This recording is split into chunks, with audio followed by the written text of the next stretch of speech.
स्वागत है आपका मेरे चरण नितेश तिवारी ई लर्निंग पर। तो आज हम बात करने वाले हैं क्या है कार्यपालिका। कार्यपालिका से संबंधित जो भी महत्वपूर्ण प्रश्न हैं वो मैं इस वीडियो में करवाने वाला हूं। दोस्तों, अगर आपने अभी तक मेरे चैनल को सब्सक्राइब नहीं किया है तो प्लीज़ सब्सक्राइब कर लें पहले तो, और बेल आइकन को ज़रूर दबा दें ताकि आप तक मेरी जो वीडियोज़ हैं वो पहुँच जाएँ सबसे पहले। देखिए कार्यपालिका क्या है, तो बात करते हैं हम। कार्यपालिका वह संस्था है जो नियम कायदे कानून को लागू करवाती है। ठीक है, अब इसमें क्या है कि नियम कायदे कानून क्या है। देखिए दोस्तों, देश जो हमारा चलता है ना वो नियमों से चलता है कि भैया हर व्यक्ति का एक कर्तव्य है और हर व्यक्ति का एक दायित्व है, तो नियमों से देश चलेगा। अगर व्यक्ति के मुताबिक चलना शुरू हो गया तो दिक्कत आ जाएगी। तो कानून बनाने का काम संसद का है, मतलब विधायिका का है, लेकिन उसको लागू करवाने का जो काम है वह हमारी कार्यपालिका का है। तो कानून को लागू करवाने का काम किसका है? कार्यपालिका का है। दूसरा प्रश्न बनेगा कार्यपालिका के प्रकार बताइए। तो कार्यपालिका दो प्रकारों में बांट दी जाती है, एक है अस्थायी कार्यपालिका, एक है स्थायी कार्यपालिका। अस्थायी कार्यपालिका का मतलब होता है, इसको राजनीतिक कार्यपालिका भी कहते हैं। जो 5 साल की सरकार आती है वह अस्थायी कार्यपालिका है, मतलब 5 साल के बाद कोई और सरकार बना के आ जाएगा तो वह अस्थायी कार्यपालिका के अंतर्गत ही आएगा। एक होती है स्थायी कार्यपालिका जो हमेशा बना रहेगा। कहने का मतलब इसमें नौकरशाह होते हैं, आईएएस आईपीएस अधिकारी वर्ग के नौकर होते हैं जो अपनी सेवा तक, मतलब जब तक उनकी नौकरी रहती है, जो कि 65 वर्ष की आयु तक रहती है, तो वे अपने पद पर बने रहेंगे, जो स्थायी कार्यपालिका है। वैसे बता दूं, जो कानून को लागू करवाने का काम है वह राजनीतिक कार्यपालिका के बस की बात नहीं है, क्योंकि ये सारे के सारे जो नेता होते हैं ये आपके अंगूठा छाप होते हैं। तो देश में अगर शासन व्यवस्था चलाई जा रही है तो वो स्थायी कार्यपालिका और लागू करवाने का काम भी यही कर रहे हैं, क्योंकि यही लोग देश को चला रहे हैं, पढ़े लिखे लोग यही है। अगला प्रश्न जो हमारा बनता है, ठीक है, देख लीजिए इसमें कि अस्थायी कार्यपालिका में राष्ट्रपति और प्रधानमंत्री, मंत्रिपरिषद सहित, और इसमें नौकरशाह और सिविल सेवक होते हैं। ठीक है, अगला हमारा इसमें प्रश्न बनेगा कि यार हमें क्या करना है कि सामूहिक नेतृत्व के सिद्धांत पर आधारित और एक व्यक्ति के सिद्धांत पर जो आधारित व्यवस्था है उसकी बात करनी है। प्रश्न ये बनेगा, हमारा जो कार्यपालिका है वह दो प्रकार उसके डिवीजन कीजिए। तो कार्यपालिका के दो प्रकार होते हैं, एक आपका होता है सामूहिक नेतृत्व पर आधारित, एक होता है व्यक्तिगत नेतृत्व पर आधारित। कहने का मतलब, समूह का मतलब है सब दोस्त मिलकर काम करेंगे। ठीक है, सबका एक अपना दायित्व होगा और हर व्यक्ति का अपना रिस्पॉन्सिबिलिटी होगा कि वो उस काम को करेगा। लेकिन एक व्यक्ति पर आधारित जो व्यवस्था है उसमें एक ही व्यक्ति सारे कामों को करेगा और वही आपका सब पूरे देश को चलाएगा और सरकार को चलाएगा। लेकिन सामूहिक वाले में प्रधानमंत्री होगा, मंत्रिपरिषद होगा, राष्ट्रपति होगा, ये सब मिलकर सरकार चलाएंगे। तो इसकी हम बात कर लेते हैं थोड़ा सा, बहुत इंपॉर्टेंट क्वेश्चन है ये, प्लीज ध्यान से समझना। सबसे पहली बात कि संसदीय कार्यपालिका ये हमारे भारत में है। मेरे प्यारे देश भारत में जो व्यवस्था है वो है संसदीय, मतलब पहली वाली व्यवस्था। तो संसदीय व्यवस्था में क्या है, सरकार का प्रमुख प्रधानमंत्री होता है, वह विधायिका में बहुमत दल का नेता होता है, वह विधायिका के प्रति जवाबदेह होता है। कहने का मतलब कि सरकार ही, जो सरकार हमारी बनती है उसका जो प्रमुख होगा वह प्रधानमंत्री होता है। विधायिका में बहुमत दल का नेता होता है। कहने का मतलब संसद में जो बहुमत, जिस पार्टी को सबसे ज्यादा सीटें मिली हैं उसका नेता होता है प्रधानमंत्री, और वह विधायिका के प्रति जवाबदेह होता है। संसद में उसे जवाब देना पड़ता है जो वो करता है या नहीं करता है। इसके अलावा दूसरा है, इसी में एक चीज और समझ लेते हैं, संसदीय प्रणाली में देश का जो प्रमुख है वो राजा या राष्ट्रपति कोई भी हो सकता है, लेकिन हम एक गणतंत्र हैं तो हमारे देश में देश का प्रमुख केवल कौन हो सकता है? हमारे देश में देश का प्रमुख केवल और केवल राष्ट्रपति होगा। कौन होगा? राष्ट्रपति होगा हमारे देश में। ठीक है, तो हमारे देश में देश का प्रमुख राष्ट्रपति होगा और प्रधानमंत्री जो है वो सरकार का प्रमुख होगा। दूसरा है हमारे पड़ोसी देश श्रीलंका, फ्रांस और रशिया, इन तीनों में जो व्यवस्था है वह है अर्ध अध्यक्ष आत्मक। जो हमारी वाली है वो भारत और ब्रिटेन में है, पहली वाली, ये वाली।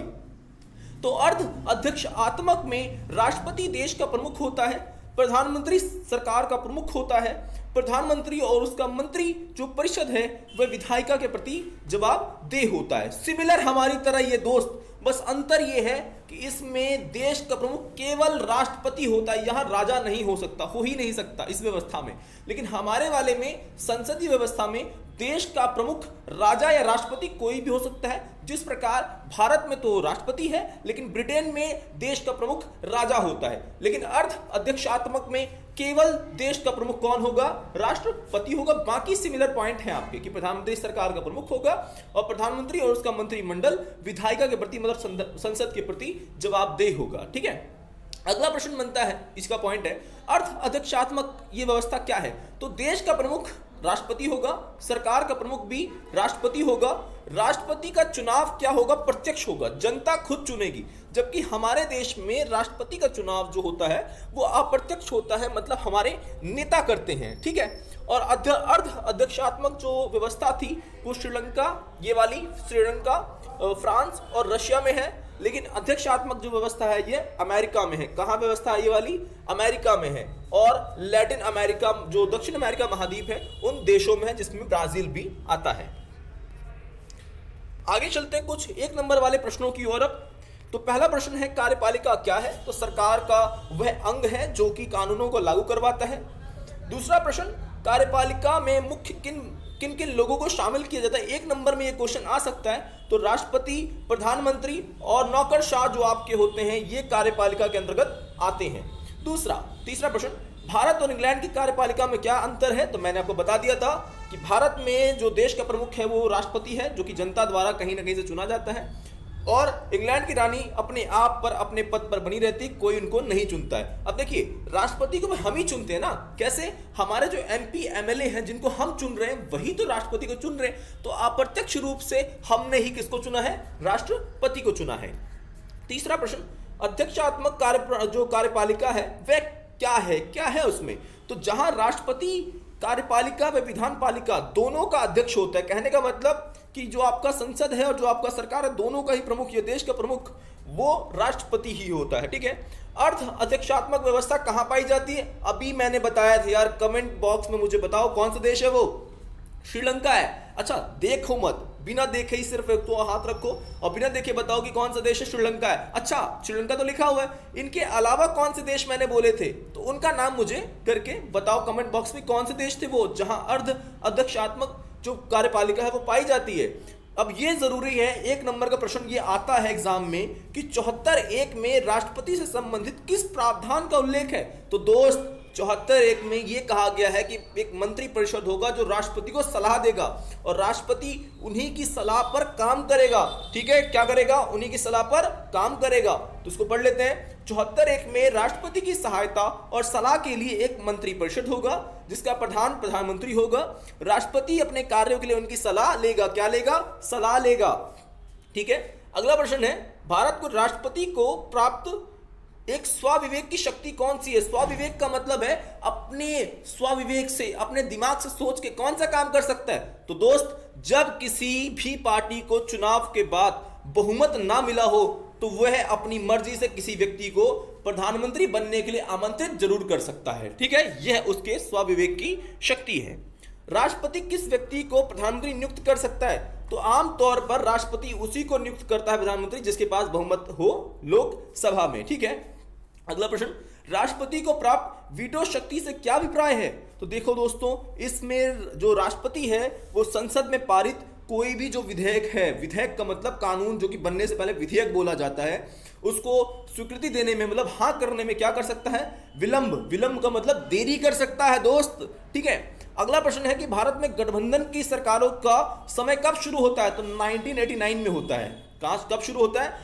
1989 में होता है। और आपको मैं बता दूं, जो राष्ट्रीय मोर्चा है उसने सबसे पहले 1989 में सरकार बनाई थी, गठबंधन की सरकार। और इसी समय या इसी साल को माना जाता है कांग्रेस के युग की समाप्ति। कहने का मतलब कांग्रेस पार्टी इसके बाद कभी बहुमत में नहीं आई, सरकारें जरूर बनाई लेकिन कभी बहुमत में नहीं आई। ठीक है, अगला प्रश्न है कि संविधान के 91वें संशोधन द्वारा मंत्रिपरिषद से संबंधित किस प्रावधान का उल्लेख किया गया है? देखिए दोस्तों, जो ये 91 संशोधन है वो 2003 में हुआ था। कब हुआ था? 2003 में। तो 2003 में ये जब कानून आया, ये संशोधन आया, इसमें ये कहा गया कि हमारा जो लोकसभा है, उस लोकसभा के कुल सदस्य का केवल 15% लोग जो हैं वो लोग ही हमारे मंत्रिपरिषद में शामिल हो सकते हैं और लोग नहीं। ऐसा क्यों किया गया होगा? ऐसा इसलिए किया गया क्योंकि ज्यादा लोग अगर आपके मंत्रिपरिषद में शामिल होंगे, इसका मतलब सरकार धांधली कर सकती है और दूसरी पार्टी के नेताओं को अपने पार्टी में शामिल करवा सकती है, इसलिए संख्या कम कर दी गई। अगला प्रश्न, किस व्यक्ति ने सरकार की केंद्रीय धुरी प्रधानमंत्री है? ये एग्जाम में मैंने कई दफा देखा यार, प्लीज इसको याद कर लो किसने बोला है। तो ये भारत के जो प्रथम प्रधानमंत्री है पंडित जवाहरलाल नेहरू। एक्चुअली ये विदेश मंत्री भी हैं भारत के पहले, इनका नाम प्लीज याद कर लो, चाचा नेहरू हमारे। ठीक है, अगला प्रश्न है, राष्ट्रपति की नियुक्ति कौन करता है? मतलब राज्यपाल की नियुक्ति कौन करता है? राज्यपाल की नियुक्ति कौन करता है? तो राष्ट्रपति करता है। ठीक है, कौन करता है? राष्ट्रपति करता है। ये बात आपको याद होनी चाहिए। ठीक है, अगला प्रश्न कि राष्ट्रपति को उसके पद से कब हटाया जा सकता है? असंवैधानिक कार्य के लिए। जब राष्ट्रपति ऐसा कोई काम करेगा जो संविधान के अनुरूप नहीं होगा, संविधान के हिसाब से नहीं होगा, तो उसे उसके पद से हटाया जा सकता है। स्थायी कार्यपालिका क्या है? तो वे इसमें वो लोग आते हैं जो अपनी योग्यता और अपनी दक्षता के बल पर आते हैं और निश्चित कार्यकाल तक बने रहते हैं। कहने का मतलब जो आईएएस आईपीएस अधिकारी हैं वो अपनी योग्यता की वजह से कार्यपालिका में आते हैं। उन्होंने मेहनत की होती है, सालों साल यूपीएससी की तैयारी की होती है। दोस्तों, यूपीएससी का एग्जाम यार हर किसी के बस की बात नहीं है। बहुत सारे लोग रातों को भूखे सोते हैं और फिर उसके बाद पढ़ते रहते हैं अपनी मंजिल को प्राप्त करते हैं। तो आप अगर उनमें से हैं तो जरूर मैं चाहूंगा कि आप भी अपनी मंजिल को प्राप्त करें, लेकिन उसके लिए संघर्ष तो करना पड़ेगा मित्र। संघर्ष किए बिना कुछ नहीं पाया जा सकता। अगला हमारा प्रश्न है कि आपका भारत में सिविल सेवा जो आपका है उसकी भर्ती के लिए किस संगठन को सौंपा गया है? तो संघ लोक सेवा आयोग, जिसको हम लोग यूपीएससी बोलते हैं, यूनियन पब्लिक सर्विस कमीशन। ठीक है, अगला, जिला कलेक्टर सामान्यतः किस स्तर का अधिकारी होता है? दोस्त, तो भारतीय प्रशासनिक सेवा, जो कि आईएएस आईपीएस की बात ही कर रहा है। ठीक है, अगला प्रश्न है कि 2 नंबर वाले हैं कि कार्यपालिका किन्हीं 2 रूपों का वर्णन कीजिए। तो हमने बात की थी 3 रूपों की। एक था आपका संसदीय कार्यपालिका, अर्ध अध्यक्षात्मक कार्यपालिका और तीसरा था अध्यक्षात्मक कार्यपालिका। ठीक है, सिंपल है। तो सामूहिक उत्तरदायित्व क्या समझते हैं? तो देखिए, सामूहिक उत्तरदायित्व का मतलब होता है अगर जो संसद में, लोकसभा में सरकार अगर किसी एक व्यक्ति के खिलाफ भी अविश्वास प्रस्ताव खो देती है, मतलब अविश्वास प्रस्ताव मतलब किसी व्यक्ति के खिलाफ आता है और उसके खिलाफ पास हो जाता है, तो एक व्यक्ति अगर सरकार से गिरेगा तो पूरी सरकार को गिरना पड़ेगा और इसी को बोलते हैं सामूहिक उत्तरदायित्व। मतलब एक गया तो सब जाएंगे, इसलिए कहते हैं दोस्त साथ ही हाथ बढ़ाना। तो इसलिए कहते हैं कि समूह में आपका जब रहते हैं तो एक साथ गिरते भी हैं, लेकिन समूह में जब रहते हैं तो एक साथ आगे बढ़ते भी हैं। अगला प्रश्न है कि राष्ट्रपति की आपातकालीन शक्तियों का वर्णन कीजिए। तो देखिए, पहला यह है कि जब संसद का अधिवेशन ना चल रहा हो तो राष्ट्रपति के पास यह शक्ति होगी। अध्यादेश मतलब कानून जारी कर सकता है। यदि देश पर आक्रमण हो तब कर सकता है ऐसा, और यदि देश में वित्तीय संकट है तब कर सकता है। तो ये राष्ट्रपति की शक्तियां हैं, वहां पर काफी ज्यादा बढ़ जाती हैं जब आपातकाल लग जाता है। राष्ट्रपति के अलंकारिक प्रधान है। कहने का मतलब संविधान में तो सबसे मेन जिसे बताया गया है वो राष्ट्रपति है, लेकिन वास्तविकता में सारी शक्तियों का प्रयोग प्रधानमंत्री और उसका मंत्रिपरिषद कहता है। मतलब हाथी के दिखाने वाले दांत राष्ट्रपति के हैं, लेकिन असली दांत हैं प्रधानमंत्री के। मतलब असली नेता है प्रधानमंत्री। मंत्रीगण एक साथ तैरते हैं और एक साथ डूबते हैं, इस कथन का आशय, ये भाई सामूहिक नेतृत्व है यार, सामूहिक नेतृत्व है ये। अगर एक व्यक्ति गिरेगा तो सबको गिरना पड़ेगा, एक ने त्याग पत्र दिया तो सबको देना पड़ेगा। ठीक है, अगला प्रश्न है प्रधानमंत्री की किन शक्तियों पर निर्भर करता है? तो प्रधानमंत्री जब तक बहुमत मिला हुआ है उसे संसद में, ठीक है, सदन में पूर्ण बहुमत होता है तो प्रधानमंत्री बहुत शक्तिशाली हो जाता है, लेकिन जब बहुमत नहीं होता है तो प्रधानमंत्री बहुत ज्यादा कमजोर हो जाता है। अगर मैं एक कमजोर प्रधानमंत्री की बात करूं तो आपके नरसिम्हा राव थे, वीपी सिंह थे, मनमोहन सिंह को भी कह सकता हूं, लेकिन एक मजबूत प्रधानमंत्री की बात करूं तो वो नरेंद्र मोदी हैं, क्योंकि उनके पास आज वर्तमान में बहुत ज्यादा बहुमत है और इससे पहले नेहरू हुआ करते थे, काफी ज्यादा उनके पास बहुमत हुआ करता था। ये देखिए कार्टून, इसमें नेहरू जी सबसे आगे हैं। कौन आगे है सबसे? नेहरू जी, ये हमारे नेहरू जी हैं। ठीक है। ये दूसरे आपके अबुल कलाम आपके आज़ाद है, अबुल कलाम आज़ाद है आपके, ठीक है, अबुल कलाम आज़ाद जो कि पहले भारत के शिक्षा मंत्री थे। ये सब पीछे क्यों चल रहे हैं? क्योंकि प्रधानमंत्री जो है वो हेड है, बाकी सब उनके पीछे चलते हैं हमेशा से, ठीक है। अगला हमारा जो प्रश्न बनेगा, कार्यपालिका के स्तर। तो देखिए कार्यपालिका दो स्तर की होती है। एक स्तर होता है कार्यपालिका का केंद्रीय स्तर, एक स्तर होता है राज्य स्तर। केंद्र स्तर की कार्यपालिका में राष्ट्रपति, उपराष्ट्रपति, प्रधानमंत्री, मंत्रिपरिषद और महान्यायवादी आपका जो अधिकारी है वे शामिल होता है। राज्य में कौन होगा? तो राज्यपाल होगा, मुख्यमंत्री होगा। कौन होगा? राज्यपाल होगा, मुख्यमंत्री होगा, मंत्रिपरिषद होगा और महाविधिवक्ता होगा। कहने का मतलब कानून को बनाने वाला, जो जैसे कि नौकरशाह जिनकी हम बात कर रहे हैं, इसमें भी नौकरशाही वर्ड आप यूज कर सकते हैं, ठीक है, कोई दिक्कत नहीं है। तो नौकरशाह आप यूज कर सकते हो, ठीक है। इसी के साथ जब हम बात करेंगे तो दोस्तों ये हमने बात कर ली कार्यपालिका के स्तर की, और इस वीडियो से संबंधित या इस चैप्टर से संबंधित मैंने सारे के सारे क्वेश्चंस करवा दिए हैं। अगर आपको कोई भी टॉपिक समझ नहीं आया है तो मुझे प्लीज़ बताओ। मैं हर वीडियो में यही प्रयास करूंगा कि आपको अच्छे से अच्छा कंटेंट दूं, और मेरा जो प्रयास रहेगा दोस्त वो तुमको एक ऐसा कंटेंट देना है कि एग्जाम में जब तुम लिखो तो याद रहे कि यार नितेश तिवारी ई लर्निंग ने बहुत अच्छा कंटेंट दिया था और जिसके कारण हम लोग बहुत अच्छे मार्क्स ला पा रहे हैं। तो इसी के साथ दोस्तों मेरी वीडियो को देखने के लिए थैंक यू वेरी मच। जय हिंद, जय भारत।